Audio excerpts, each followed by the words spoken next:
பிறவாத இன்ப அன்பு வேண்டுமின் வேண்டுகின்றார். பிறவாமை வேண்டும் மீண்டும் பிறப்பொன்று உண்டு எனில் என்றும் உன்னை மறவாமை வேண்டும். இன்னும் வேண்டும் நான் ஆடிப்பாடி மகிழ்ந்து அறவா நீ ஆடும் பொழுது உனது திருவடி கீழிருக்க வேண்டும் வேண்டும்.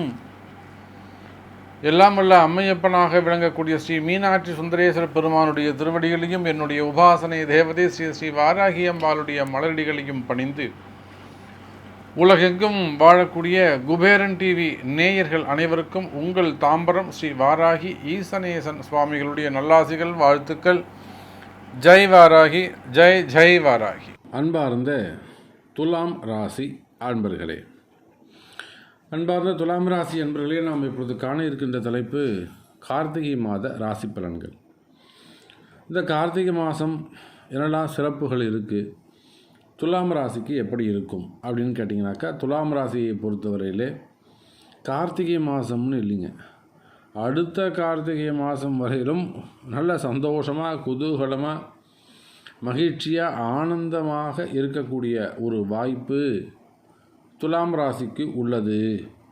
அப்போ துலா ராசிக்கு ஒரு அதிர்ஷ்டம்னு சொல்லலாமா அப்படின்னு கேட்டாக்கா தாராளமாக சொல்லலாம் துலாம் ராசி அன்பர்களே. இல்லை என்ன விஷயம் அப்படின்னு கேட்டிங்கனாக்கா, துலாம் ராசியை பொறுத்தவரையில் வெற்றி பெறக்கூடிய ராசியாக அமைகிறது. காரணம், சமீபத்தில் நடந்தேறிய அந்த குரு பெயர்ச்சி, நவம்பர் 13ஆம் தேதி நடந்த அந்த குரு பெயர்ச்சி இருக்குங்களே, அதுதான் வெற்றிக்கு காரணம். இது நாள் வரையில் துலாம் ராசி என்பர்கள் கடந்த 3 ஆண்டுகளாக படாத பாடுபட்டு தலைகீழான பலன்களை எல்லாம் அனுபவித்தார்கள். நீங்கள் ஊட்டி வளர்த்தவர்களே கூட உங்களுக்கு துரோகம் செய்திருப்பாங்க, வேலை செஞ்சவங்க அந்த மாதிரி இருக்குங்களா கூட நீங்கள் நிறைய வீண்பழி அவமானங்கள், தலைகுனிவு, துரோகங்கள், நம்பிக்கையின்மை இதெல்லாம் நீங்கள் நிறைய சந்திச்சிருப்பீங்க. வாழ்க்கை பாடங்கள், அனுபவ பாடங்கள் நிறைய ஏற்பட்டிருக்கும் துலாம் ராசி அன்பர்களே. அதே போல் வேலை செய்கிற இடத்துல, தொழிலில், பழகக்கூடிய இடங்களில் நீங்கள் நம்பிக்கையாக இருந்தவங்க கூட உங்களுக்கு அகெயின்ஸ்டாக மாறி இருக்கலாம், துரோகம் செய்திருக்கலாம். ஆனால் இந்த சூழ்நிலைகள் எல்லாம் மாறி நல்ல வகையில் மனமாற்றத்தை தந்து உங்கள் எதிரிகள் கூட நண்பர்களாக மாறக்கூடிய ஒரு வாய்ப்பு ஏற்படுகிறது துலாம் ராசி அன்பர்களே. அப்போ இந்த கார்த்திகை மாதத்தை பொறுத்தவரையில் பெரிய டிரான்சிட் எது நடந்திருக்குனாக்கா குரு பெயர்ச்சி. அதோடு கூட உங்கள் ராசிநாதன் ராசிக்கு 3வது வீட்டில் அமர்ந்திருக்கிறார். அதே போல் லாபஸ்தான அதிபதி 11க்குடைய அந்த சூரியன் உங்களுக்கு 2வது வீடு என்று சொல்லக்கூடிய விருச்சகத்தில் அந்த விருச்சக ராசிக்கு அதிபதியான செவ்வாயோடு இணைகிறார். இது பாருங்கள் எவ்வளோ பெரிய ஒரு அதிர்ஷ்டம் பாருங்கள். எது லாபஸ்தான அதிபதியோ அந்த லாபஸ்தான அதிபதி தனகாரகனுடைய வீட்டில் அமர்கிறார். அந்த தனகாரகன் அங்கேயே அமர்ந்திருக்கிறார். வீட்டுக்கு சொந்தக்காரர் அங்கேயே தான் இருக்கார். அப்போ இதனால் என்னெல்லாம் நல்லது நடக்கும் துலாம் ராசிக்கு அப்படின்னு கேட்டிங்கனாக்கா, பொதுவாக கடன் சுமைகள், கடன் பிரச்சனைகளில் மாட்டிட்டு கஷ்டப்படுகின்ற துலாம் ராசி அன்பர்களே, அந்த கடன் சுமைகள், கடன் பிரச்சனைகள் இவையெல்லாம் உங்களை விட்டு விலகப் போகிறது. நல்லது நடக்கப் போகுது துலாம் ராசி அன்பர்களே. அது எப்பேற்பட்ட கடன் சுமைன்னு கேட்டிங்கனாக்கா, 25 கோடி, 30 கோடி, 50 கோடி, 100 கோடி, 250 கோடி கடன் சுமைகள்லாம் சாதாரணமானது இல்லைங்க, எல்லாமே அபரிமிதமானது. உங்களுடைய தகுதிக்கு, தன்னுடைய தகுதிக்கு அபரிமிதமான கடன் சுமைகளை வைத்திருக்கக்கூடிய அந்த துலாம் ராசி என்பர்கள், அந்த கடன் சுமைகள் ஏதாவது ஒரு அதிர்ஷ்டம் நடந்து ஏதாவது ஒரு பெரிய மிராக்கல் நடந்தால் மட்டும்தான் இருந்து ஜெயிக்கவே முடியும் அப்படின்னு சொல்லி நிறைய அதிர்ஷ்டத்தில் போயிட்டு அந்த அதிர்ஷ்டத்தை நம்பி ஏமாந்த துலாம் ராசி அன்பர்களும் இருக்கிறார்கள். அதுக்கு பிட்காயின் இதில் 1 போட்டால் 5 ஆகும், 5 10 ஆகும். ஸோ நிறைய விஷயங்களை நம்ம சொல்லிகிட்டே போகலாம் துலாம் ராசியை பொறுத்தவரையில். ஸோ இந்த சூழ்நிலைகள் எல்லாம் மாறி நன்மை நடைபெறக்கூடிய மாதமாக அமைகிறது. சரி, தொழில்துறை எப்படி இருக்கும், பிஸ்னஸ் எப்படி இருக்கும்? தொழில்துறையை பொறுத்தவரையில், பிஸ்னஸை பொறுத்தவரையில் துலாம் ராசி அன்பர்களை இந்த மாதம் சிறப்பானதாகவே அமைகிறது. உங்களுக்கு தொழில் ஸ்தான அதிபதியாக வரக்கூடிய கடகம், அந்த கடகத்தை தொழில் ஸ்தான அதிபதியே பார்க்கிறார். ஓகேவா? தொழில் காரகன் யார்? சனி பகவான் உங்கள் தொழில் ஸ்தானத்தை பார்க்குறார்.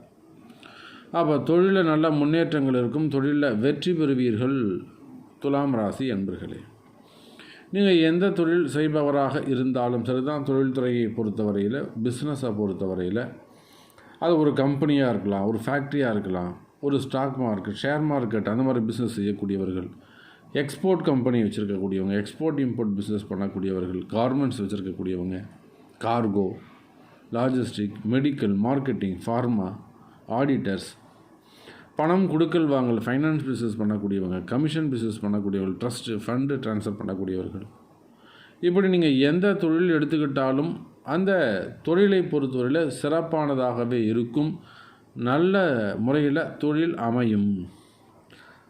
உங்களுடைய லாபம் அதிகரிக்கும், உங்களுடைய டிரான்சாக்ஷன் நல்ல முறையில் இருக்கும், தொழிலில் முதலீடுகள் அதிகரிக்கும், பிஸ்னஸ் நல்ல முறையில் இருக்கும். ஸோ பிஸ்னஸ் டெய்லி இம்ப்ரூவ்மெண்ட் இருக்கும், பிஸ்னஸ் இன்க்ரீஸ் ஆகும். இன்னும் சொல்லப்போனால் டைட்டாக உங்களுடைய தொழிலாளர்களுக்கு டைட்டாக ஒர்க் கொடுக்குற அளவுக்கு ஜாப் இருந்துக்கிட்டே இருக்கும். அப்போது தொழில்துறையை பொறுத்தவரையிலே பிஸ்னஸ் சிறப்பானதாக இருக்கும். கடன் சுமைகள், கடன் பிரச்சனைகள், அது சார்ந்த வம்பு வழக்குகள் இதெல்லாம் இருக்குமே, ஆனால் கோர்ட்டு கேஸு இதெல்லாம் சரியாகிறதுக்கு சான்சஸ் உண்டு. அதுக்கு அடுத்தபடியாக பார்த்தீங்கன்னாக்கா வேலை வாய்ப்பு. வேலை வாய்ப்புகளை பொறுத்தவரையில் துலாம் ராசி அன்பர்களே இந்த மாதம் வேலை கிடைக்கக்கூடிய மாதமாக அமைகிறது. ஏன்னா நான் சொன்னேன், இன்னும் கிட்டத்தட்ட ஒரு 1.5 வருஷம் உங்கள் தொழில் ஸ்தானத்தை அந்த சனி பகவான் பார்க்கிறார். தொழில் காரகன் தொழில் ஸ்தானத்தை பார்த்து அந்த தொழிலை உறுதிப்படுத்துகிறார், நிர்ணயம் செய்கிறார். அப்படி பார்க்கின்ற பொழுது துலாம் ராசி என்பவர்களே, இதனால் வரல எனக்கு வேலை போச்சு சாமி, வேலையே போயிடுது, 2 மாதம் ஆகுது, 3 மாதம் ஆகுது, அல்லது எனக்கு வேலை செய்கிற இடத்துல பிரச்சனையாக இருக்குது, தலைகுனிவாக இருக்குது, இல்லை என்னை டார்கெட் பண்ணுறாங்க, கார்னர் பண்ணுறாங்க, இம்சை பண்ணுறாங்க, இந்த மாதிரிலாம் சொல்லக்கூடியவர்கள். அப்போ வேலை வாய்ப்புகளை பொறுத்தவரையிலே வேலை செய்யக்கூடிய இடத்துல இருக்கக்கூடிய பிரச்சனைகள் விலகும் துலாம் ராசி அன்பர்களே. அதே போல் புதிய வேலை வாய்ப்புகள் உருவாகும். என் பையன் படிச்சுட்டு சும்மா இருக்கான், எங்கள் வீட்டுக்காரர் சும்மா இருக்கார், வேலை கிடைக்குமானா கண்டிப்பாக வேலை கிடைக்கக்கூடிய வாய்ப்புகள் உருவாகும். அதே போல் பணியிடை மாற்றங்கள் இருக்கும், டிரான்ஸ்ஃபர் இருக்கும். வேலை செய்கிற இடத்துல உயர் அதிகாரிகளை அனுசரித்து செல்வது சிறப்பு. அதுக்கு அடுத்தபடியாக பார்த்தீங்கன்னாக்கா பூமி சார்ந்த தொழில்கள், ரியல் எஸ்டேட் பண்ணக்கூடியவர்கள், பில்டர்ஸ்,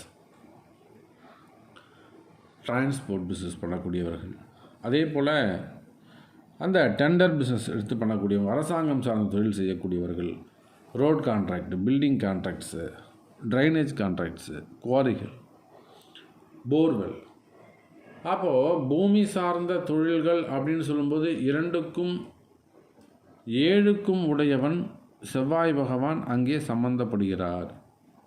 அந்த 2க்கும் 7க்கும் உடையவன் 2வது வீட்டிலே ஆட்சி பலம் பெற்று லாபஸ்தான அதிபதியோடு இணைகிறார்.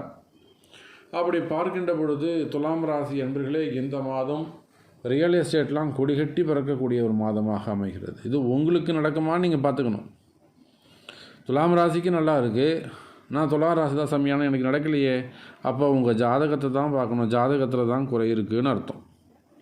கொடுக்கக்கூடிய தகுதி இறைவனுக்கு இருந்தும் வாங்கக்கூடிய தகுதி குறிப்பிட்ட உங்களுக்கு இருக்கா அப்படிங்கிறது தான் இப்போ கேள்வி. அப்போ ரியல் எஸ்டேட் ஆகட்டும், பில்டர்ஸ் ஆகட்டும், தடைகள் விலகும், தொழில் சிறப்பானதாக இருக்கும், நல்ல முன்னேற்றங்கள் இருக்கும், கொடிகட்டி பறக்கக்கூடிய வருமானம், பேர் புகழ் கிடைக்கும். அதுக்கு அடுத்தபடியாக பார்த்தீங்கன்னாக்கா அரசியலை பொறுத்தவரையில் துலாம் ராசி அன்பர்களே அதிக கவனம் தேவை. வீண் விரயங்களை தவிர்க்க வேண்டும். செலவுகள் அதிகரிக்க வாய்ப்புகள் உண்டு. ஸோ இந்த செலவுகளை தவிர்த்து பார்க்கும் பொழுது அதிலும் ஒரு ஆதாயம் உங்களுக்கு இருக்கும், நல்ல பேர் கிடைக்கும். ஸோ அரசியலை பொறுத்தவரையில் மிதமான பலன்கள் உண்டு. அதுக்கு அடுத்தபடியாக சினிமா துறையை பொறுத்தவரையில் இந்த மாதம் கை கொடுக்கக்கூடிய மாதமாக அமைகிறது. வருமானங்கள் அதிகரிக்கும், புதிய முயற்சிகள் எடுப்பீர்கள், புதிய தொழில் தொடங்குவதற்கு அல்ல முதலீடு செய்வதற்கான சிந்தனையை தொடர்வீர்கள். ஸோ ஒரு முறை நீங்கள் உங்கள் ஜாதகத்தை கொடுத்து அட்வைஸ் பெற்று அதுக்கப்புறம் இன்வெஸ்ட் பண்ணுறது சிறப்பை தரக்கூடியதாக இருக்கும். அதுக்கு அடுத்தபடியாக கணவன் மனைவி ஒற்றுமை. இந்த குடும்பஸ்தானத்தை பொறுத்தவரையில் கணவன் மனைவி ஒற்றுமை மிக மிக கவனம் தேவை. 7 செவ்வாய் சூரியனோடு உஷ்ண கிரகத்தோடு இணைகிறார். ஆகையினால் இந்த கணவன் மனைவி ஒற்றுமையில் இருக்கக்கூடிய சின்ன சின்ன மன கஷ்டங்கள், மனசங்கடங்கள் இவையெல்லாம் விலக வேண்டும். முடிந்த அளவுக்கு ஒற்றுமையாக இருப்பது சிறப்பை தரக்கூடியதாக இருக்கும். அதையும் தாண்டி பிரச்சனைகள் வருது அப்படின்னாக்கா நீங்கள் உங்கள் 2 பேருடைய ஜாதகத்தை கொடுத்து அதுக்கான பரிகாரங்கள், பிராயச்சித்தங்கள் செய்து கொள்வது சிறப்பு. ஜாதகம் தான் பார்க்கணும். அதுக்கு அடுத்தபடியாக திருமண யோகம். திருமண யோகத்தை பொறுத்தவரையில் துலாம் ராசி அன்பர்களே இன்னும் 1 வருஷத்துக்கு சிறப்பானதாகவே உள்ளது. ஸோ திருமண யோகங்கள் கைகூடும். முதல் திருமணம், 2வது திருமணம், தடைப்பட்ட திருமணம், தள்ளிப்போன திருமணம், தாமத திருமணங்கள், வயோதிக திருமணம், இப்படி எந்த இடத்துல நீங்கள் இருந்தாலும் திருமணங்கள் கைகூடக்கூடிய ஒரு வாய்ப்பு உண்டு. அதுக்கு அடுத்தபடியாக குழந்தை பாக்கியம் கேட்கவே வேணாம். 5ஆம் இடத்துல இருக்கக்கூடிய குரு பகவான் நன்மையை செய்வார். அவசியம் உங்களுக்கு குருவுடைய கருணையினாலே குழந்தை பாக்கியம் உருவாகும். ஸோ எப்படி பார்த்தாலும் துலாம் ராசி அன்பர்கள் இந்த கார்த்திகை மாதம் கை கொடுக்கக்கூடிய மாதமாக அமைகிறது. பொதுவாக நம்ம பார்த்துட்டு இருக்கக்கூடிய இந்த ராசி பலனாகப்பட்டது உலகம் முழுவதும் வாழக்கூடிய துலாம் ராசி அன்பர்களுக்கான பொதுவான பலனாகும். எந்த ஒரு தனிப்பட்ட நபருக்கும் இது பொருந்தாது. அப்படி பொருந்த வேண்டும் என்று சொன்னால் அதுக்கு உங்களுடைய பிறப்பு ஜாதகத்தை கொண்டு பார்க்கும்போது தான் இன்னும் கூட துல்லியமான பலன்களை சொல்ல முடியும். ஸ்ரீ குபேரன் டிவியை பார்த்தமைக்கு நன்றிகள். மேலும் இது போன்ற தகவல்களை தெரிந்து கொள்ள ஸ்ரீ குபேரன் டிவியை சப்ஸ்கிரைப் செய்யுங்கள். மறக்காமல் பெல் ஐக்கானை கிளிக் செய்யுங்கள்.